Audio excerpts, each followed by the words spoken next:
Pues muy buenas tardes. Estamos ya empezando de nuevo con las actividades de la tarde, aquí en el tercer día del Festival Afrodescendiente. Yo soy Georgina Ontiveros, coordinadora de la Secretaría Técnica del COPRED, el Consejo para Prevenir la Discriminación de la Ciudad. Y en este momento, les queremos platicar de un proyecto pues, que nos parece súper importante, que es el de la Afrouniversidad. La Afrouniversidad es un proyecto pionero que busca abrir espacios de formación académica y comunitaria con una perspectiva afrodescendiente. Su propuesta surge de la necesidad de crear un modelo educativo que no solo reconozca, sino que también valore y difunda los saberes, historias y aportaciones de los pueblos afromexicanos en México. Desde la pedagogía intercultural, la Afrouniversidad trabaja para fortalecer la identidad, promover el acceso equitativo a la educación y construir conocimiento desde las propias comunidades afrodescendientes. Más allá de la enseñanza formal, se impulsa el diálogo de saberes entre la academia y la experiencia comunitaria, integrando la memoria, la cultura y la defensa de los derechos colectivos. El día de hoy, la verdad, me hace muy feliz que tenemos al rector, el ingeniero Eladio Reyes Cruz, y también a la directora de vinculación, Betel Zurizaday Rodríguez Carmona. Ellas van a estar platicándonos un poco de cómo han estado impulsando este proyecto y sobre todo además noticias seguramente importantes que vienen para los siguientes meses con la plática sobre educación de los pueblos afromexicanos. Entonces, sin más premura, yo les paso la voz y ustedes nos dicen si quieren hacerla aquí.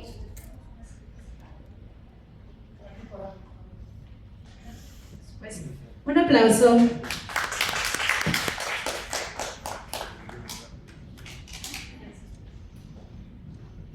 Hola, buenas tardes a todos, qué gusto estar aquí con cada uno de ustedes. Bueno, como bien nos presentó Gina, nosotros somos de la Afrouniversidad y en este momento le vamos a compartir las actividades que hemos estado haciendo en la misma. Sí, bien, pues mi nombre es Eladio Reyes, soy de la costa de Oaxaca, de una comunidad muy pequeña que se llama Santa Rosa de Lima. Voy a platicarles brevemente un poco de la historia del proyecto de la Afrouniversidad. Adelante. Y bueno, hay que comenzar diciendo que hay derechos de los pueblos afromexicanos que no han sido reconocidos, que han sido violentados, y muchos de ellos nuestro país, como ente institucional, se ha comprometido ante diferentes foros internacionales. Hay algunos de los derechos internacionales firmados por nuestro país, y muchos en favor del pueblo afromexicano, y muchos de ellos pues no se han cumplido. No los voy a leer, solamente los referencio para que vean que hay una enorme cantidad de derechos violentados. Adelante. Derechos culturales, derechos al territorio, derechos a la educación, derechos que, adelante, vamos a ir un poco rápido, que como ven hay una bola de tratados que nuestro país ha firmado y que no ha cumplido. Y el último es el decenio afrodescendiente, el cual culminó el 31 de diciembre del 24, y que tiene una enorme lista de compromisos que nunca se cumplieron, ¿no? Y a raíz de eso se volvió a hacer, como a nivel internacional hubo muchos países que no quedaron muy lejos del alcance del decenio afrodescendiente, se volvió a firmar un nuevo compromiso de otro decenio, es decir, otros 10 años para tratar de resarcir los derechos de los pueblos afromexicanos, ¿no? Esos son los tres componentes que incluyen decenio, que se volvió a ratificar: reconocimiento, justicia y desarrollo, y dentro de ellos diferentes componentes. Adelante. Y bueno, y además de conferencias internacionales y compromisos en donde han sancionado a nuestro país por ese incumplimiento, ¿no? La conferencia de Durban ha sancionado a México, adelante, por no cumplir algunos de los compromisos, y que ha llevado a la situación un tanto vulnerable del pueblo afromexicano. Pero también hay acciones afirmativas, y hay que decirles, ¿no? También hay que decir que no todo ha sido incumplimiento por parte del Estado. En el 2016 el gobierno de Oaxaca fue el primero en poner en su constitución política la palabra afromexicano, ¿no? Ya es una acción afirmativa. En el 17 el estado de Guerrero, que son los dos estados pioneros en el movimiento. En el 19 se modifica la ley y comienza ya a visibilizarse de manera constitucional al pueblo afromexicano. En el año 20 se inicia el primer censo Antes no se conocía, se decía hay afromexicanos, pero no había un dato concreto específico oficial. En el 20 se hace el primer censo y a partir de ahí comienza ya a generarse una estadística de lo que es la población afromexicana en nuestro país. Antes, en el 2021, nace la primer casa de la mujer afromexicana, que está en Santa María de Copotecos, es la única en el país, la primera. Y también nace en Pinotepa un centro coordinador del pueblo afromexicano, como instituciones ya con el mandato de la atención al pueblo afromexicano. Y en el 23 nace la primera Afrouniversidad, que es el proyecto en el que yo he estado participando. Bueno, he estado participando en todos, pero la Afrouniversidad es el proyecto del cual vamos a hablar ahorita, ¿no? Pero antes quiero poner en contexto dos cosas. A diferencia de los pueblos indígenas, si ustedes ponen el dedo en cualquier parte del mapa, adelante, tomando el ejemplo de Oaxaca, ustedes ponen el dedo en cualquier parte del mapa y van a encontrarse que alguna parte del territorio es de algún pueblo indígena, ¿no?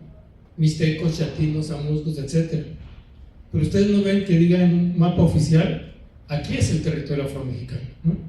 Y hablamos mucho de los afromexicanos y hablamos mucho de un pueblo, pero es un pueblo que no tiene oficialmente un territorio, aunque están ahí desde la época del esclavismo, ahí están, pero no tienen oficialmente un territorio, ni en Oaxaca, ni en Guerrero, ni en ninguna parte del país, ¿no? Son un pueblo sin territorio, es una característica que hay que comenzar a diferenciar con el pueblo indígena. Adelante. Y el otro tema pues es el de la lengua.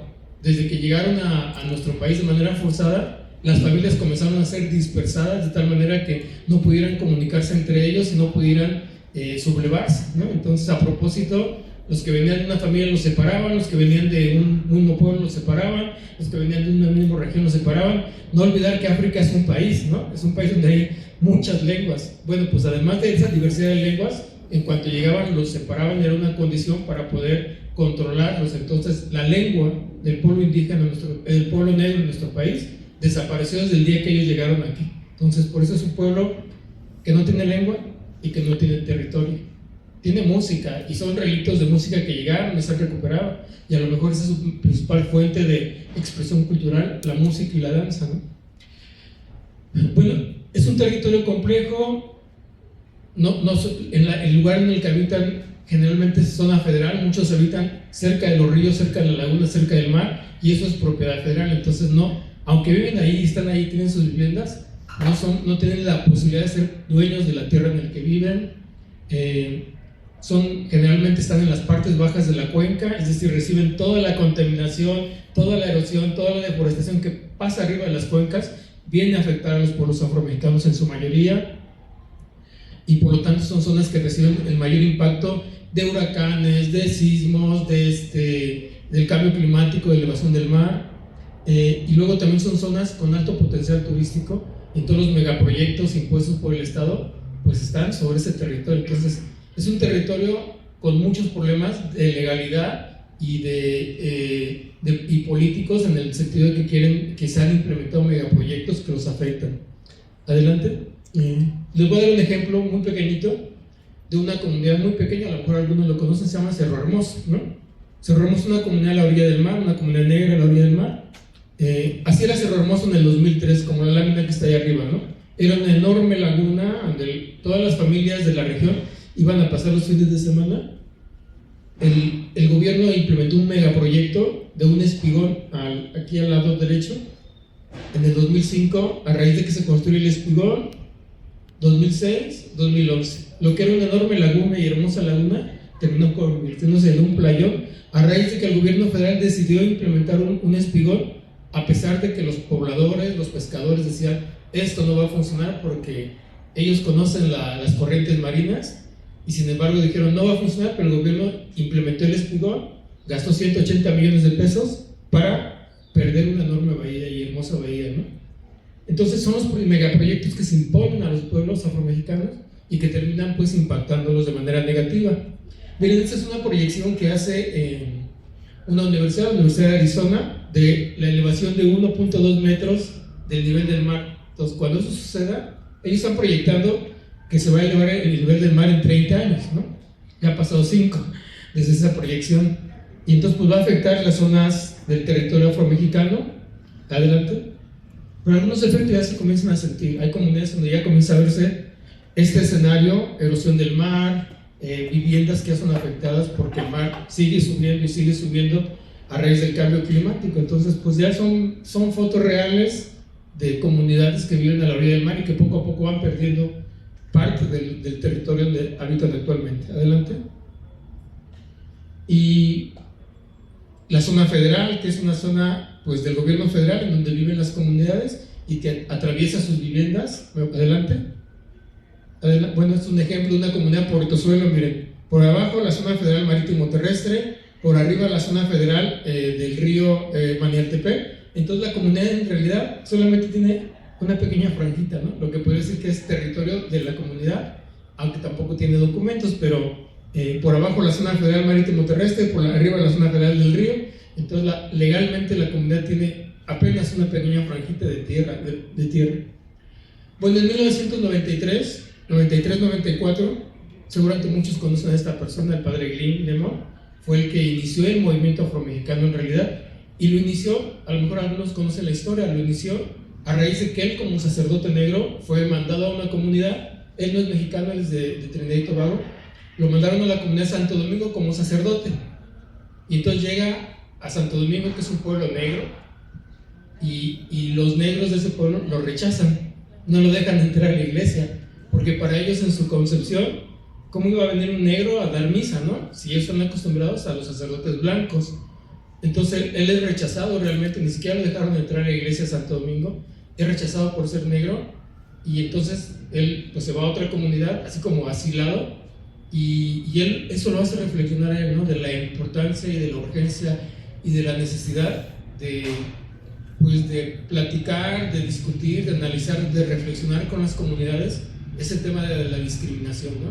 Aún entre los pueblos negros, aún entre la gente de color, pues había ese rechazo. Y entonces él inicia el movimiento, él inicia el movimiento afromexicano, organizando encuentros, foros, reuniones, talleres, sumando organizaciones. Poco a poco fueron sumándose organizaciones: Cimarrón, África, Época y Costa, que fueron las organizaciones las que realmente motivaron el movimiento afromexicano. Adelante. Dale rápido porque son varias. Un poco así para ver la historia, la cronología de cómo fueron creciendo y fundando organizaciones que se fueron sumando al movimiento afromexicano. Intenté hacer este diagrama de cómo poco a poco diferentes organizaciones, diferentes pueblos e instituciones fueron sumándose para ir creando, construyendo lo que es el conjunto de la masa crítica de organizaciones que han movilizado este movimiento desde que lo comenzó el padre Glyn con su organización México Negro. Adelante. Y ahora el movimiento ha evolucionado, ya no era el conjunto de organizaciones, ahora ya hay redes temáticas, redes que trabajan el tema de niños, redes que trabajan el tema de mujeres, y se han sumado muchas instituciones. La misma que organiza este evento, ¿no? Fue motivada y creciendo, y ahora tenemos instituciones en algunos estados, incluyendo la Ciudad de México, que ya abrazan el movimiento de no discriminación, que abrazan el movimiento afromexicano, pero eso no era hace 20 años, ¿no? Digo, yo tuve la oportunidad de ver la diferencia. Antes nadie quería ser negro, ¿no? Y lo digo porque hay gente que yo fui a visitar a sus casas, que se sumaran líderes, y aunque ustedes los veían así con sus chinos del color negro, o sea, que no eran negros, ¿no? O sea, había una negación total. Ahora esto ya cambió, ahorita les digo por qué. Adelante. Y entonces comienza pues a movilizarse el movimiento, a involucrar organizaciones, instituciones, municipios. Algunos municipios se comienzan a sumar como autoridades. Entonces ahora ya tenemos la figura de municipios negros, ya tenemos la figura de regidores, regidores afromexicanos o direcciones en algunos municipios. Adelante. Pero todo eso ha sido parte del movimiento que ha ido creciendo paulatinamente y poco a poco y con muchas dificultades.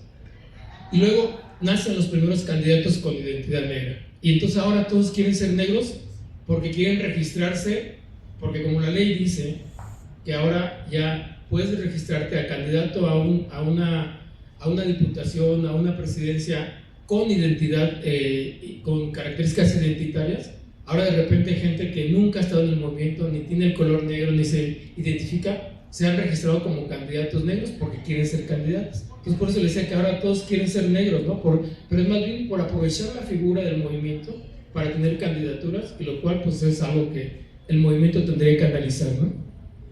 Y bueno, todo esto es en resumen el movimiento que da origen. En el 2012, en una reunión en Charco Redondo, fue muy importante esa reunión por dos cosas. Una de ellas es que antes del 2012, en todas las reuniones que se hacían en las comunidades, con las instituciones, había una tremenda discusión de horas y de horas, en donde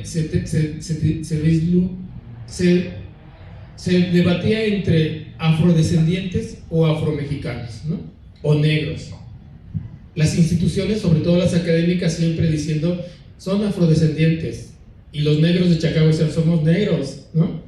Y las organizaciones no, son afromexicanos. Entonces había un debate así muy fuerte que llevaba horas interminables de discusión en cada evento. Entonces en Charco Redondo fue muy importante porque ahí logramos reunir a todos los líderes de las diferentes organizaciones que había en el cuadro anterior, que hay que decir que entre muchas organizaciones no se llevaban, ¿eh? Había conflictos o sigue existiendo conflictos entre algunas organizaciones, entonces no se sentaban a platicar juntos. Entonces el evento Charco Redondo fue muy importante en el 2012 porque ahí se sentaron todas las instituciones, todas las organizaciones, y ahí en un acuerdo se llegó a un acuerdo importante que era, de aquí en adelante, oficialmente y para eventos políticos, nos vamos a llamar afromexicanos, ¿no? Y ahí nace el término afromexicanos de manera oficial. Y dijeron, y para eventos locales o para eventos de autoidentidad pueden llamarse negros, costeños, morenos, como ustedes quieran, pero para la construcción política, y eso fue lo que permitió que en el 2019 ya se apareciera como en la construcción política el término afromexicanos, pero fue en Charco Redondo donde se logra eso. Y el otro acontecimiento importante en Charco Redondo del 2012 fue que ahí por primera ocasión se puso entre uno de los principios por los cuales iba a luchar el movimiento, era el de la educación. Y entonces se logra que durante todos estos años insistiendo, en el año 23, o sea, del 2012 al 23, ¿cuántos años son? 11 años, ¿no? 11 años después de que se comenzó a platicar y impulsar el movimiento, se logra que nazca la Afrouniversidad. Adelante. Y bueno, pues la Afrouniversidad tiene algunas características importantes. Una vez de que tiene un consejo comunitario. Por venir de un movimiento afromexicano, tiene un consejo comunitario, a diferencia de otras universidades que tienen un consejo académico, tienen otro tipo de consejos. Esta tiene un consejo comunitario, el cual es parte legal de la institución. Se hace una consulta libre, previa, informada, que aunque hubo algunas situaciones que la cuestionaron, pero al final se logró que hubiera una consulta bien en forma. Se le consultó al pueblo afromexicano sobre si debería o no debería haber una institución educativa. Entonces también es otra cosa que se hace, y se hace un diagnóstico en toda la región con la participación de las comunidades para definir qué carreras debería tener esta institución del pueblo.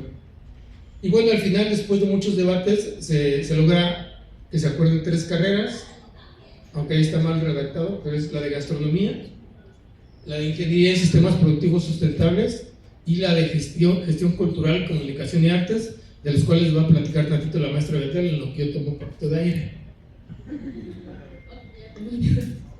Sí, justamente la Afrouniversidad inicia sus clases el 12 de septiembre del año pasado y nace con esas 3 carreras. Aquí están mal porque hubo una modificación: es gastronomía, la ingeniería en sistemas de producción sostenibles y la licenciatura en gestión cultural, comunicación y artes.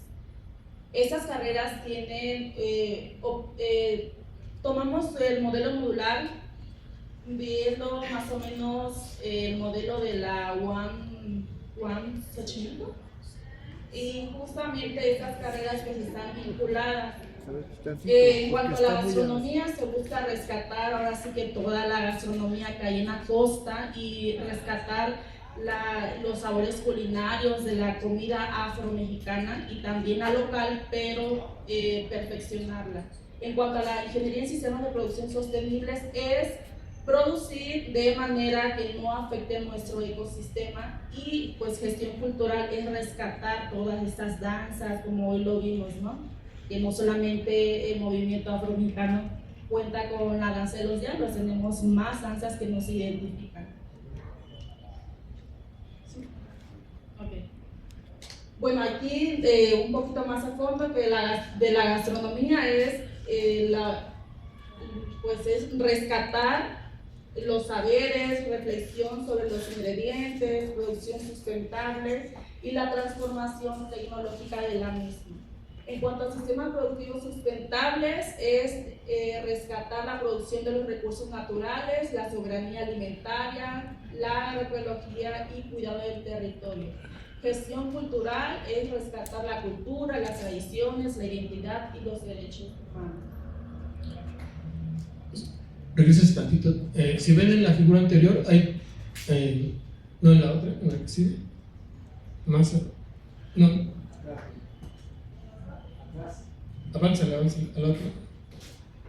No, avánzale para adelante. Ahí está, Meredenza. Si se fijan, hay tres componentes que son comunes a las carreras. Uno es la cultura. Cultura culinaria, cultura en la agricultura, cultura en tradiciones y saberes. El otro es medio ambiente. Las tres carreras también están muy relacionadas a cuidar el territorio, a cuidar la forma de producir, a producir químicos, a no deforestar. Y el otro elemento es el tema de derechos humanos. Son las tres líneas transversales que abarcan todas las carreras. Adelante, ahora sí para adelante. Y bueno, y hay temas que son transversales a todas las carreras: el tema de equidad de género, participación social, medio ambiente y vinculación comunitaria. ¿Si quieres hablarles de vinculación comunitaria? Sí, bueno, desde el área de vinculación hemos trabajado demasiado en cuanto a la vinculación comunitaria con las organizaciones, instituciones, empresas y justamente con instituciones internacionales también, que hemos logrado hacer vínculos. Esto, ¿por qué? Porque nuestra institución nace de un movimiento social y es muy importante que nuestros estudiantes estén muy vinculados con sus comunidades, con la realidad que viven las comunidades. Y como yo lo comentaba ayer y hoy también, esto de hacer los festivales aquí es muy bonito, pero la realidad que se vive en las comunidades está allá donde estamos nosotros, ¿no? Y nos interesa mucho hacer vinculaciones con cada uno de ustedes, que nos ayuden a difundir, que nos ayuden a que todo el mundo conozca que existe una afrouniversidad y que a pesar de que se llama afrouniversidad, pues también somos intercultural. Todos y todas son bienvenidos ahí. Sí, decir del modelo, miren, nosotros, bueno, ha costado mucho trabajo y voy a tratar de resumirlo, pero transformar un movimiento, una idea, en una situación legal en donde la SEP autorice y firme los certificados y todo eso, hay un proceso muy complejo, ¿no? Pero ya lo logramos, ¿no? Ya nuestras carreras están en proceso de certificación. Nosotros nacemos con una modalidad que es el modelo intercultural. Nuestro nombre completo es Afrouniversidad Politécnica Intercultural. ¿Eso qué significa? A nivel del gobierno, de la educación general en México, hay tres modelos. El modelo de las universidades politécnicas, como el que encabeza el Politécnico Nacional aquí en México, el modelo de las universidades tecnológicas y el modelo de las universidades interculturales. Y dentro de la propia SEP, cada una de estas áreas es un departamento totalmente diferente y desvinculado entre ellos, ¿no? En nuestro caso, se logró que esta fuera una universidad politécnica intercultural, es decir, suma dos modelos.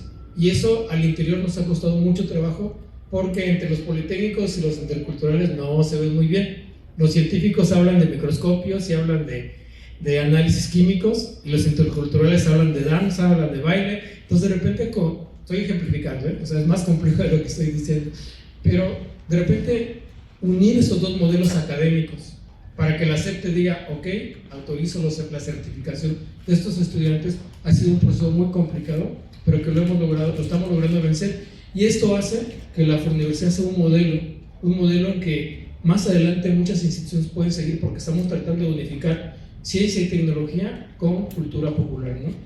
Y estamos tratando de que esto sea no sea una escuela ajena a la certificación que tiene la SEP. Es la parte en donde este modelo educativo es pionero en cómo ir acercando la ciencia con la comunidad, o al revés, ¿no? La comunidad con la ciencia. Adelante. Bueno, pues básicamente ese es el proyecto de la Afrouniversidad. Es un proyecto en proceso, hemos ido haciendo logros paulatinamente. Y bueno, presumirles que el día lunes 8 de septiembre del presente año, por fin se inauguran las instalaciones oficiales de la Afrouniversidad y están todos cordialmente invitados. Nos dará mucho gusto que estén allá compartiendo este gran logro con nosotros. Sí, hasta ahorita hemos estado trabajando en instalaciones prestadas de una secundaria, pero ya logramos que tanto el gobierno federal como el gobierno estatal de Oaxaca le pongan dinero, ¿no? Y ya nos construyeron un edificio que costó 27 millones de pesos y que vamos a inaugurar el próximo 8 de septiembre y que nos gustaría a todos ustedes verlos allá acompañándonos en este evento que es algo histórico de cómo una idea, cómo un derecho, cómo un debate salido de las organizaciones finalmente llega a una construcción, y no solo la construcción física, sino toda la construcción del modelo educativo. En este momento tenemos 84 estudiantes inscritos en las 3 carreras y en septiembre, o sea, en este nuevo ciclo esperamos sumar otra cantidad similar. Entonces, poco a poco la universidad va creciendo, poco a poco va tomando forma en ser una institución educativa, pero que no solamente está pensando en la educación, está pensando en la reivindicación cultural, está pensando en la vinculación con la comunidad, está pensando en el medio ambiente, en el territorio, y todo esto pues es un proyecto que lo hace complejo, la hace única en el país. Decimos la primera afrouniversidad porque esperemos que a partir de aquí otros estados de la República comiencen a impulsar este tipo de procesos, pero también en otras partes del mundo, ¿no? En Latinoamérica pues ya se han acercado proyectos culturales que dicen, oigan, ¿cómo lo están haciendo? Y entonces pensamos que la afrouniversidad pues es un pequeño faro que puede alumbrar muchos procesos organizativos tanto en México como en América Latina, y de eso pues nos sentimos muy orgullosos y queremos que ustedes también sean parte de ese proyecto. Queremos concluir nuestra participación con un pequeño video, si me ayudan.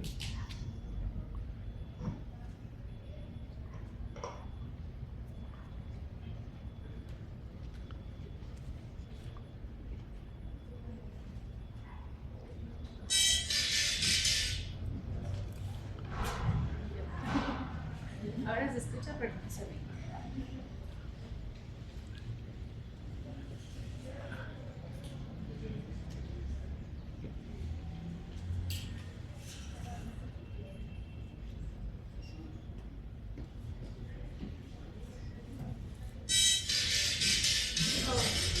El pueblo negro afromexicano, traído a este continente desde África de manera forzada como esclavos a la llegada de los españoles, se encontró ante una situación desoladora, tratados a latigazos, separados de su familia, humillados, obligados a perder su nombre, su lengua, su cultura. ahora en un territorio desconocido, inhóspito, habitado por otras culturas y por los nuevos caciques españoles.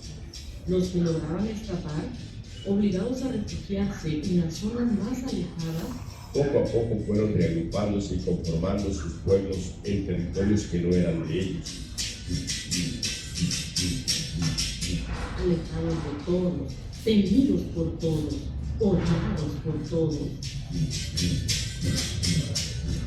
Desde entonces y hasta nuestras fechas, sus comunidades alejadas del desarrollo, ignorada su cultura, sus artes, sus problemas, sus necesidades. En 1996, El sacerdote Lee Yemot inicia un movimiento por el reconocimiento y visibilidad del pueblo negro afromexicano a través de su organización México Negro, que fue sumando aliados como Cimarrón, África AC, Púrpura AC, Costa Yutucuí, Época, Sopinda, Ñatundá, Muafro, entre otras, que siguen en la lucha y que juntos, poco a poco, fueron moviendo un proceso por la dignidad y los derechos del pueblo negro afromexicano.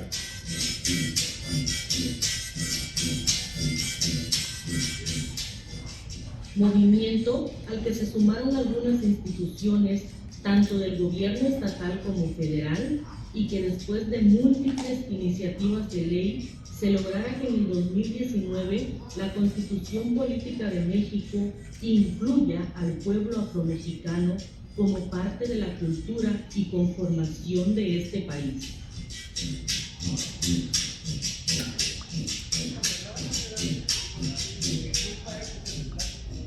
A partir de este momento, y en acorde a los acuerdos internacionales del decenio afrodescendiente, comienzan a emerger instituciones en apoyo al pueblo negro afromexicano.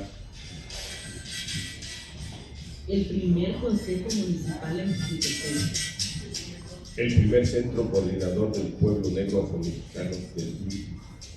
la Casa de la Mujer Negra y ahora, en el 2023,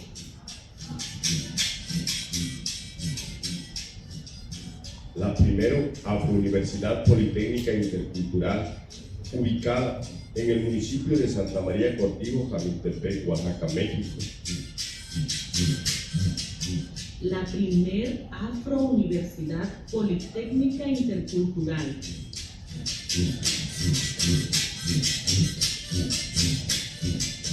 Institución académica de primer nivel que busca fortalecer a las comunidades de la costa de Oaxaca y en particular al pueblo negro afromexicano.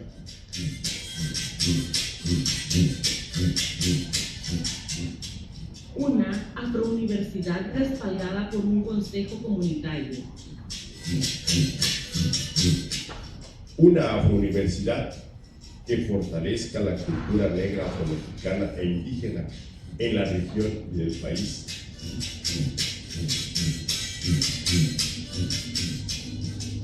una Afrouniversidad que fortalezca las capacidades de las comunidades, Una afrouniversidad que proteja el territorio y aproveche los recursos naturales sustentables. una Afrouniversidad que combine ciencia y conocimientos tradicionales, una Afrouniversidad que dé oportunidades de crecimiento personal a la comunidad, Única en su tipo en América Latina, creada para reivindicar los derechos del pueblo negro afromexicano.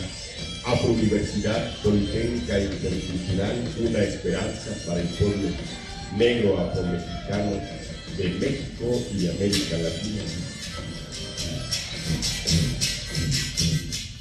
una nueva oportunidad para los jóvenes de la región, carreras de inicio,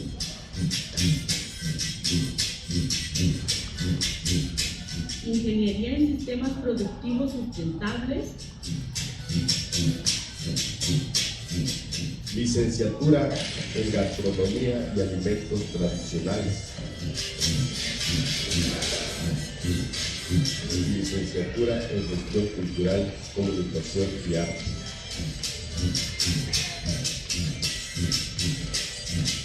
por los derechos de los pueblos originarios, por los derechos del pueblo negro, Afrouniversidad Politécnica Intercultural.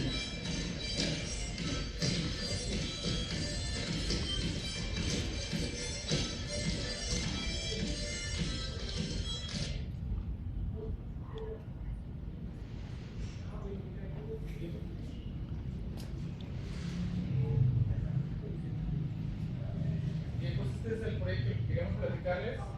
Yo quisiera permitir el micrófono para que nos comenten lo que quieran, nos platiquen, nos aporten, nos retroalimenten, porque este es un proyecto de todo el movimiento afromexicano, de todos ustedes, de todos los que les interesa este tema, todos los que les interesa la lucha contra la discriminación, todos los que les interesa el tema de seguir fortaleciendo y visibilizando a los pueblos negros. Pues muchas gracias. Más adelante.